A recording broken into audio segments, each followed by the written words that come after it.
नमस्कार, आप देख रहे हैं एस न्यूज 24 और मैं हूं आपके साथ सपना ठाकुर। रुक करेंगे आज की बड़ी खबरों की ओर।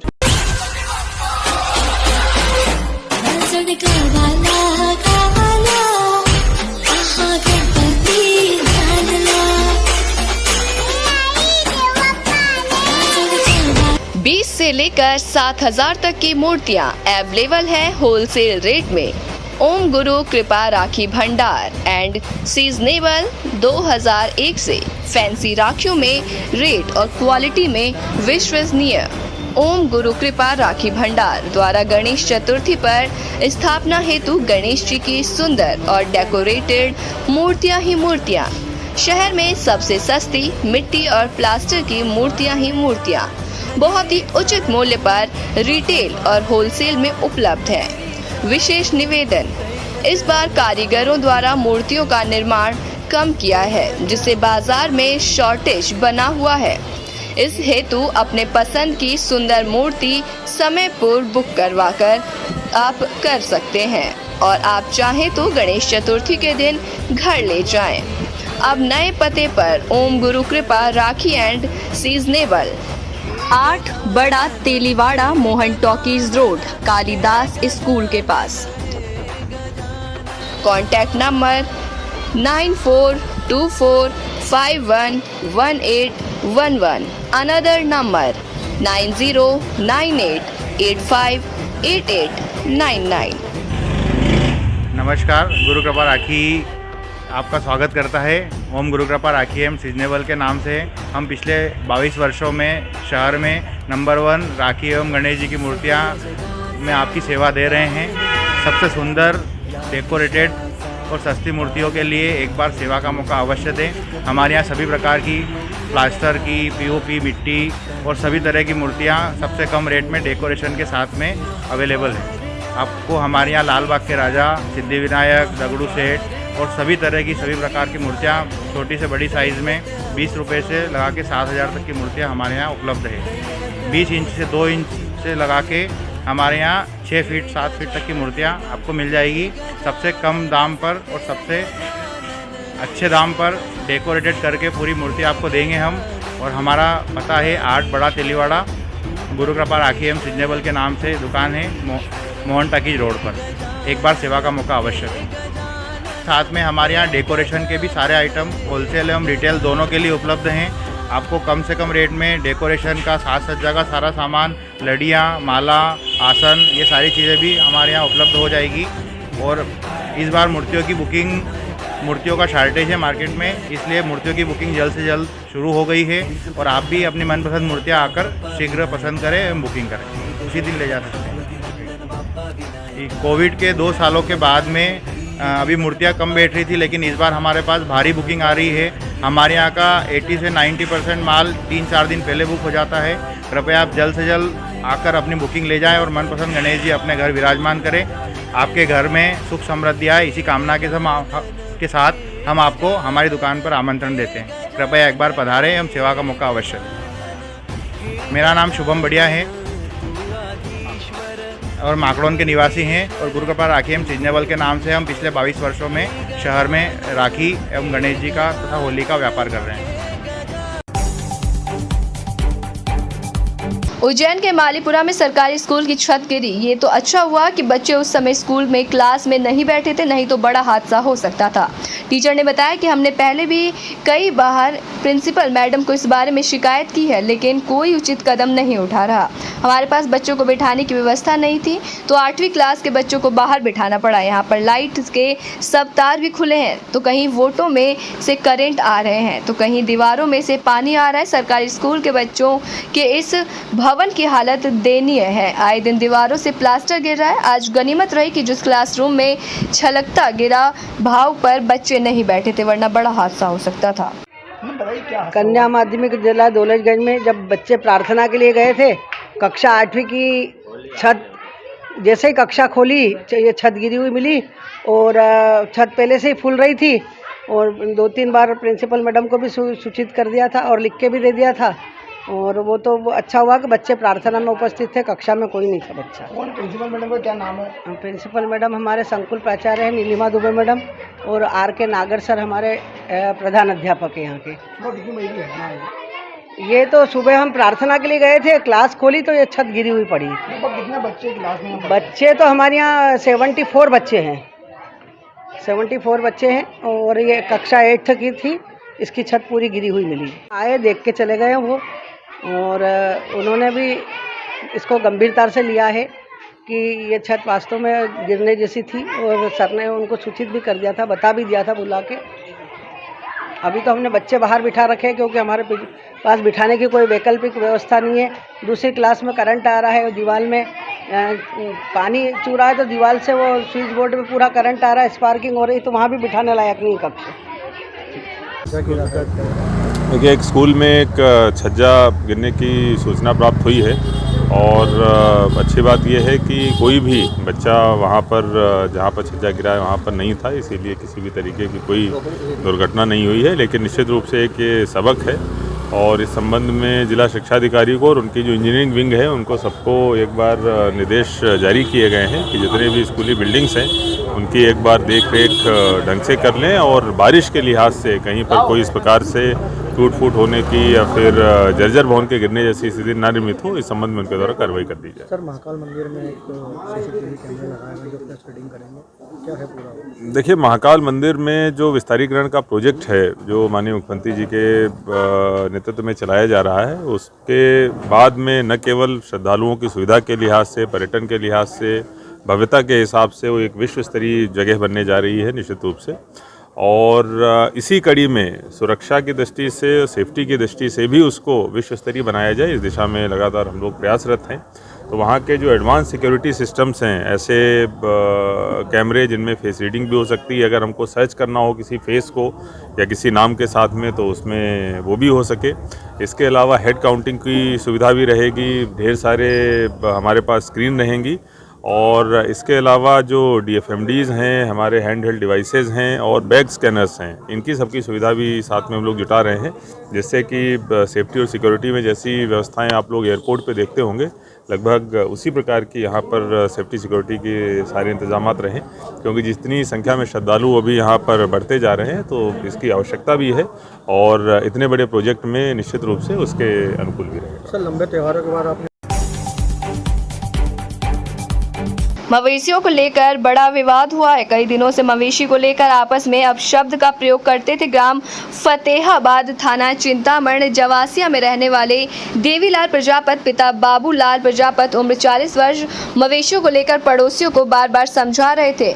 सुबह सोमवार जीवन की पत्नी मायाबाई, विकास सिया, इन सभी ने मिलकर मारपीट की। घायल देवीलाल प्रजापत के परिवार पर हमला कर दिया। बात इतनी बढ़ गई कि अपशब्दों के साथ पत्थरबाजी की, तलवार और अन्य से मारपीट करना चालू कर दी, जिसमें घायल देवीलाल, आनंदीलाल, अनिल, करुण, महिला राजू बाई के शरीर पर गंभीर चोटें आई हैं। उनका उपचार जिला चिकित्सालय में चल रहा है। क्या पूरा मामला हुआ? किसने मारा? अरे साहब, क्या हो गया, 2-3 महीने से इसको बोल रहे, गाय रोज़ परेशान कर रही।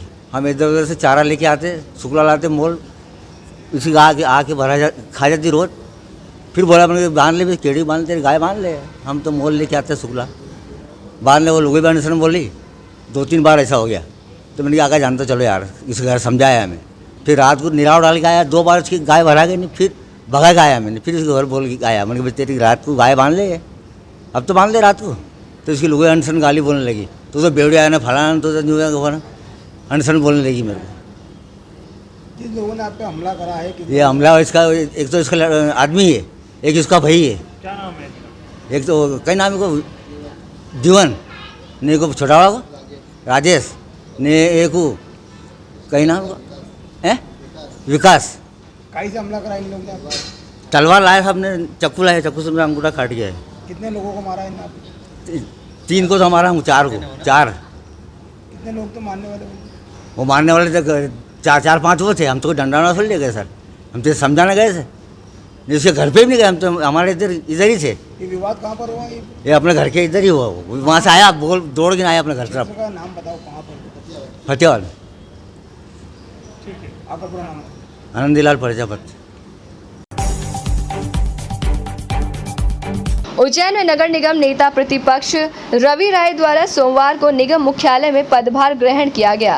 राय के पदभार ग्रहण करने पर निगम अध्यक्ष श्रीमती कलावती यादव, MIC सदस्य रजत मेहता, पार्षद गब्बर भाटी, दिलीप परमार के साथ ही अपर आयुक्त आदित्य नगर उपायुक्त संजेश गुप्ता द्वारा सौजन्य भेंट कर स्वागत किया गया।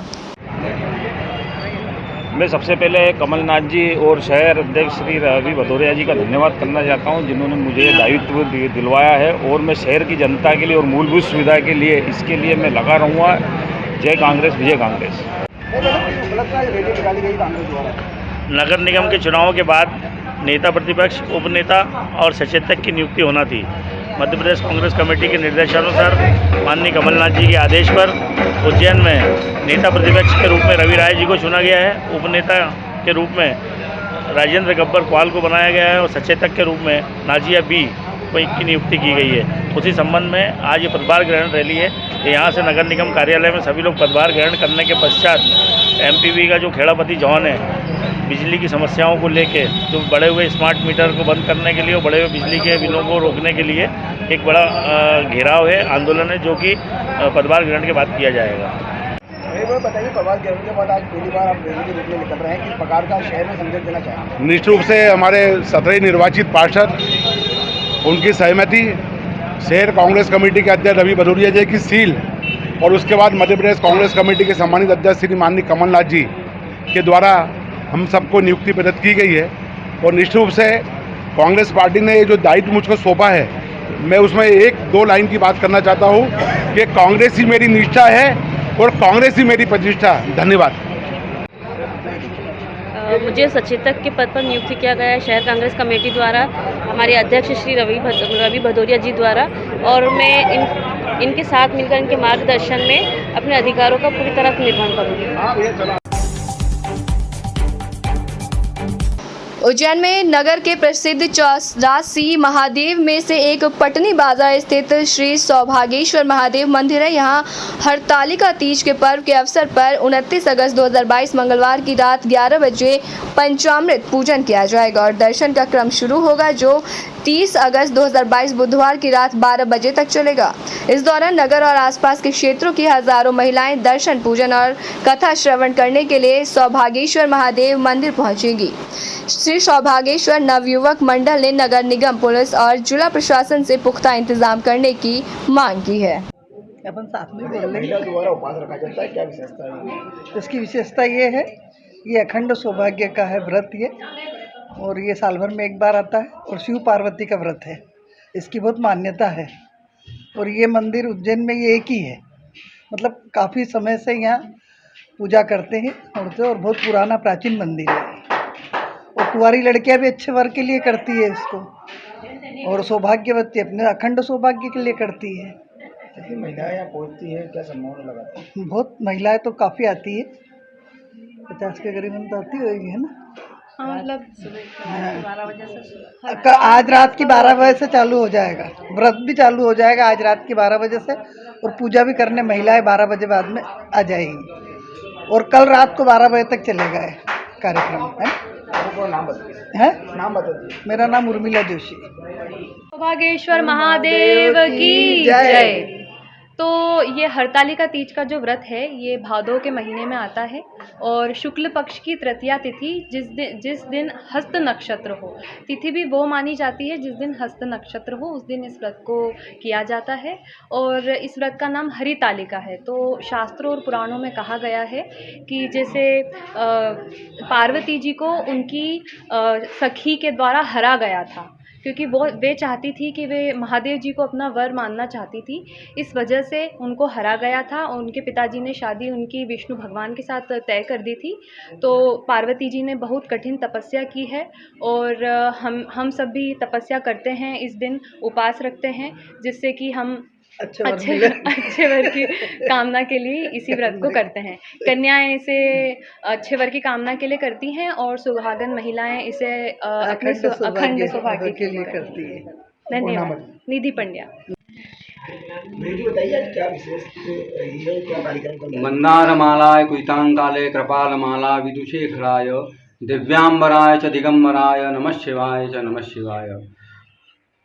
84 महादेव में से 61वें महादेव हैं ये 61/84 महादेव श्री सौभाग्येश्वर महादेव, जो कि स्त्रियां यहाँ पर हरतालिका तीज पर्व बनाती है। भाद्र पक्ष की तृतीया तिथि के दिन हस्त नक्षत्र होता है, उस दिन जो है इसकी भगवान के मंदिर की पूजा अर्चना करने का विशेष महत्व बताया गया है।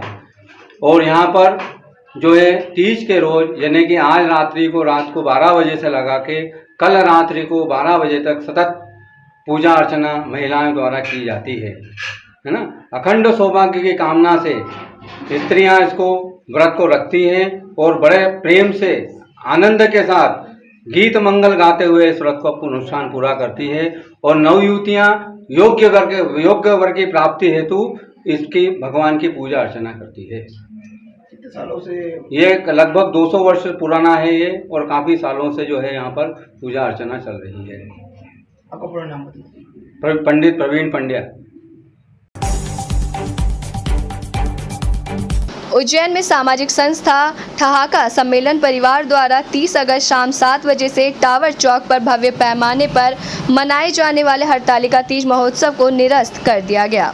ठहाका सम्मेलन संस्थापक डॉक्टर महेंद्र यादव ने बताया कि उक्त आयोजन सनातन संस्कृति को बढ़ावा देने के उद्देश्य से आयोजित किया जा रहा था, जिसमें महामंडलेश्वर ध्यान से शैलेश आनंद गिरी जी महाराज द्वारा हरतालिका तीज की कथा होनी थी और भजन संध्या का आयोजन होना था। और साथ ही शहर में अपने अपने क्षेत्र में श्रेष्ठ कार्य करने वाली 10 महिलाओं का सम्मान किया जाना था, किंतु कुछ लोगों द्वारा आपत्ति ली गई। हमारा मानना है कि किसी भी धार्मिक आयोजन का कोई एक व्यक्ति भी विरोध दर्ज करता है तो उसकी सार्थकता पर प्रश्न चिन्ह लगता है।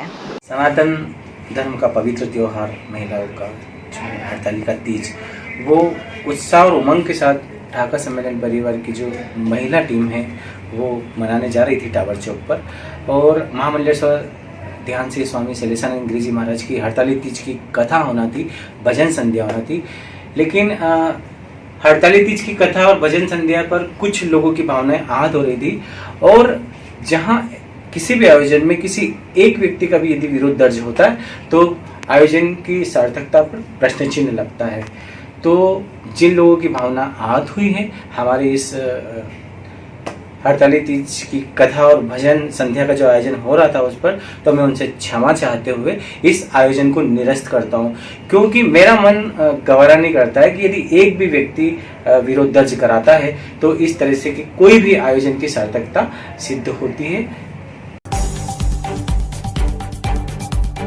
उज्जैन में स्मार्ट मीटर लगाने के दौरान चिमनगंज मंडी थाना क्षेत्र के विराटनगर में रहने वाली एक महिला की मौत हो गई थी, जिसके बाद आज शहर कांग्रेस द्वारा एमपीबी के अधिकारियों पर कार्रवाई की मांग को लेकर और बढ़े हुए बिल वापस करने की मांग को लेकर शहर कांग्रेस ने खेड़ापति जोन का घेराव किया। 4 दिन पहले उज्जैन में स्मार्ट मीटर लगाने के दौरान चिमनगंज मंडी थाना क्षेत्र के विराटनगर में रहने वाली एक महिला के ऊपर चालू लाइन की केबल गिर गई थी, जिसके चलते महिला की करंट लगने से मौत हो गई थी। इस पूरे मामले में चिमनगंज मंडी थाना पुलिस ने ठेकेदार और बिजली कंपनी के अधिकारियों को आरोपी बताया, और वहीं एमपीबी के जेई इस मामले में फरियादी बने थे। शहर के कांग्रेस अध्यक्ष रवि भदौड़िया ने आज अपने कार्यकर्ताओं के साथ मिलकर उज्जैन के खेड़ापति जोन का घेराव किया। क्या मांगे आप लोगों कांग्रेस की, क्या मांगे? वो सबसे पहले तो स्मार्ट मीटर लगाना बंद करें, जो कि पूरे शहर में लगाए जा रहे हैं। अभी विराटनगर में एक महिला की मौत हुई, उस महिला के परिवार में कोई कमाने खाने वाला नहीं है, उसे 50 लाख रुपए का मुआवजा दिया जाए। और वहाँ पर जो मुकदमा कायम किया है उस मुकदमे के अंदर जो इन लोगों ने ठेकेदार को आरोपी बनाया है और फरियादी के रूप में यहाँ जेई सत्यजीत बने हैं, जबकि वो मेन आरोपी उनको बनाना चाहिए। क्यों? क्योंकि उनके द्वारा ही एमपीबी का सारा काम संचालित होता है। ये बताया जाए कि जिन लोगों ने, जो लोग ठेके पे काम करते हैं, उनके लाइसेंस हैं या उनके लाइसेंस नहीं है, उन लोगों को किस तरीके से यहाँ पर काम पे रखा जाता है, उनके पास कोई बैच बिल्ला वगैरह है या नहीं है। दूसरा, हमने जितने बिजली के बिल आए थे उनमें सुधार करने का बोला है कि बढ़े हुए बिजली के बिल आप किसी को मत दो। स्मार्ट मीटर और सादे मीटर के अंदर ये अंतर है कि जब सादा मीटर, एक व्यक्ति ने मुझे एक बिल दिया, जब उसका सादा मीटर लगा हुआ था तो उसका बिल 700-800 रुपये आया था, और जब स्मार्ट मीटर लगा के गए तो उसका बिल 5600 रुपये आया है। तो ये इस तरीके की धांधली, इस तरीके के स्मार्ट मीटर को लगाना अगर इन्होंने बंद नहीं किया और सबसे पहले हमने बोला है कि 3 दिवस के अंदर इस जोन के सारे वार्डों में MPV के कैंप लग जाना चाहिए। अगर ये MPV के कैंप नहीं लगे तो 3 दिन बाद टावर चौक पर चक्का जाम किया जाएगा और MPV के जितने भी दोषी अधिकारी होंगे उनको सजा दिलाने में शहर कांग्रेस कमेटी पूरी ताकत से अपना आंदोलन करेगी। सन 80 से 1.25 लाख का भोग और भंडारा हो रहा है। परंपरा अनुसार श्री महाकालेश्वर भगवान को सावन मास पूर्णिमा पर 1.25 लाख लड्डू का महाभोग लगाया जाता है। पुजारी परिवार की ओर से भक्तों के द्वारा महाकाल मंदिर से जो लोग जुड़े हुए हैं, जो भस्म आरती से जुड़े हैं, वही लोग भंडारे का सेवन करते हैं। जी बताएं गुरु जी, किस प्रकार से आज कार्यक्रम का आयोजन किया गया और कितने वर्षों से? परंपरा अनुसार महाकालेश्वर भगवान को श्रावण मास की पूर्णिमा पर 1.25 लाख लड्डू का महाभोग लगाया जाता है पुजारी परिवार भक्तों के द्वारा। वो कार्य संपन्न हुआ। उसके बाद जो भक्त सेवा देते हैं और जो पुजारी हैं उन परिवार की ओर से भक्तों का भोजन प्रसाद भी रखा जाता था। आज जो भोजन रखा है वो उसी के उपलक्ष्य में लगा, 1.25 लाख लड्डू के उपलक्ष्य में।